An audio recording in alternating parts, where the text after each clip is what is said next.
Joining me now in the studio is David Catanese from Politico, Amy Morris, co-host of the Federal Drive on Federal News Radio AM 1500, and Manuel Quinones, reporter for Capital News Connection. How badly has the president's agenda been derailed by the oil spill? Well, significantly. Basically, the president's been pushing for a climate bill. The House already passed the cap-and-trade scheme. Senator John Kerry and Joe Lieberman have been working on an alternative in the Senate. It was supposed to be a bipartisan compromise, and it included more offshore drilling as a way to promote energy independence. Well, a lot of senators, Bill Nelson of Florida, are saying because of the spill, dead on arrival.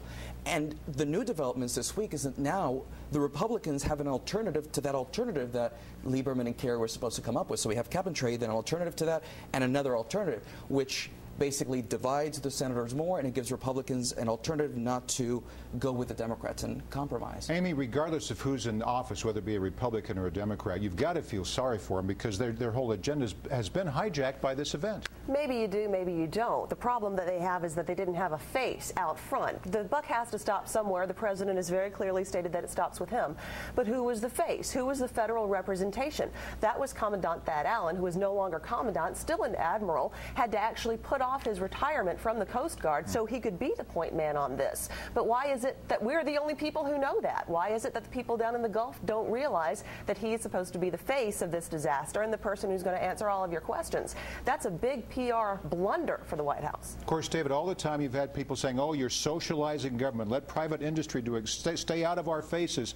Do you think some of that kind of rubbed off early on, that we didn't want to socialize this oil spill? And yeah, I mean, what? I'm not so sure. I think that there's always that problem of how much government is involved, but this is an instance where people want government involved. That's right. They're saying, where is the federal government? To that point, to Amy's point about Thad Allen, I think he did become the face, but it was a little bit too late. I mean, we're in day, what, 50 or approaching day 60 on this.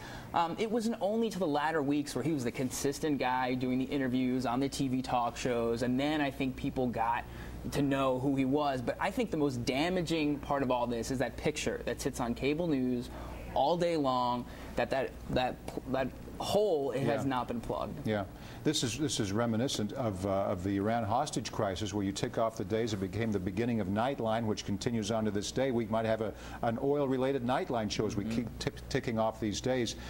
What should the president be doing now? Well, the president is right now doing his best to get ahead of this. The White House is releasing to reporters timelines of what the president's been doing.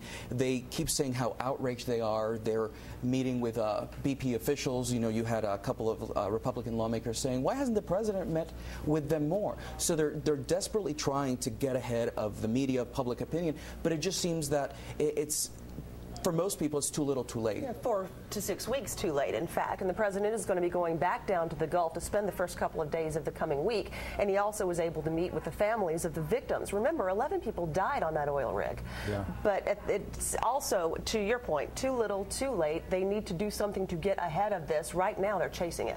Do you think that this is still a Washington environmental national story? Do people in Minneapolis, or people getting it yet in other parts of the country? Because the media was accused early on of not giving enough coverage to this. Now we've gone the other way. Is this a nationwide problem? Oh, it's absolutely a national story now. It's on cable news all day. It's what everyone's talking about.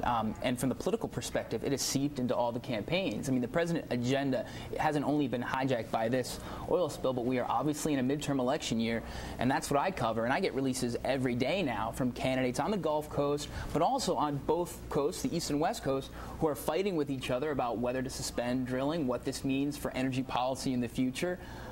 So that really hamstraps the White House, too, because there's always charges of, are politics involved in this? How close is the president to BP? How close are the politicians to BP and the campaign contributions and all the rest that goes with it? Well, let's move from BP to another big national story. That was Helen Thomas's slip-up, if you want to call it that. She was giving a candid, honest opinion from the way she perceived it about the Israel-Palestinian issue. A long career now tarnished by this whole thing. Where has her support been? Because in the right context, people might say, all right, she has a reason to speak the way she spoke. What do you say about that? Well, in recent years, we've seen Helen Thomas be a lot more blunt, and especially since she transitioned into being a columnist, we've seen her challenge the president a little stronger than many journalists feel comfortable doing so. So to many reporters that I've talked to, what happened didn't come as too much of a surprise. It was a little surprising that it was such a quick retirement, and she kind of left the scene so quickly after that. Something to point out that many people are saying also is that just because this happened doesn't mean we need to erase the contributions that she did make over decades, because she has played a role in keeping politicians honest. He was hoping for a reboot on that comment. Did that help or hurt, or was it just a joke? Well, a lot of people have gotten a lot of traction when it comes to the comedy aspect of it. I don't know how much it'll hurt her, especially since when people hear it, it's my sense that they laugh it off and they're like, well, I've thought the same thing, or I can't believe she said that. Plus, it's early on, too. People forget this in good time, don't you think? You got to sympathize with her, too, right? Haven't we all said something at a bad moment? I mean, she did it with a mic on, but it can happen. When you're running for an office like that, you don't want that YouTube moment. She's gotten hers out of the way early. And it could have been worse. Imagine if, I mean, she only made a little hair jibe. It could have been a lot worse with what politicians say privately. $80 million for Meg Whitman to spend in this, is that normal?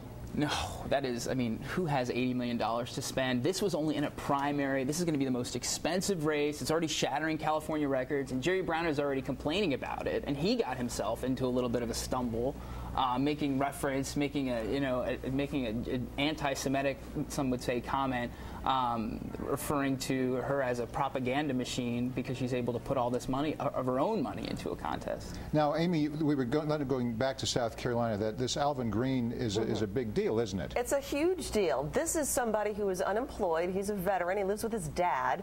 He somehow came up with $10,000 so he could run. 10,000, not 80 million. We should point that out. Well, yes. The difference between California and South Carolina.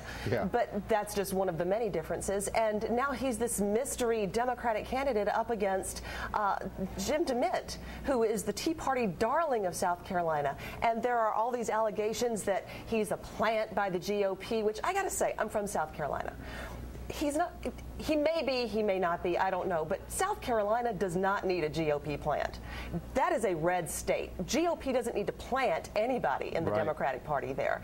And also, I have to say, historically, South Carolina doesn't vote for people they don't know who they are. We're talking about a state that historically, Fritz Hollings, in his 80s, was still the junior senator from South Carolina because of Strom Thurmond, who held on for forever. That is so South Carolinians like routine. They like their candidates who have been there for forever. Nobody knows who this guy is. He doesn't even have bumper stickers, for goodness sakes. He never had a campaign party, nothing. Yeah. So there's an X factor there, but I'm not really sure what it is yet. Well, if they're watching, they're going to print bumper stickers this weekend, I'll tell you that. This throw the bums out mentality, is it sticking, or is it just one more thing that the media is building on, Manuel?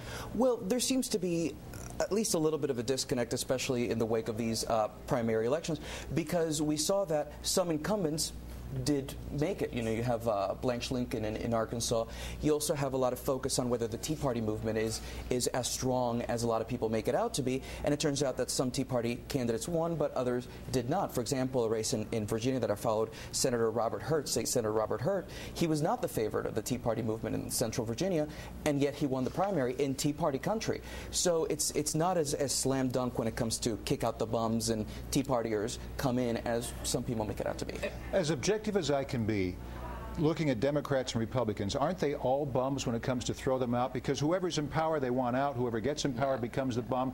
You can't win. Absolutely, but I also think we have to put it in perspective. This is still a volatile year. Not most incumbents are still going to win, but I think you have to look inside the numbers and look at how competitive are these races. Could Sharon Angle in another year have ever been competitive?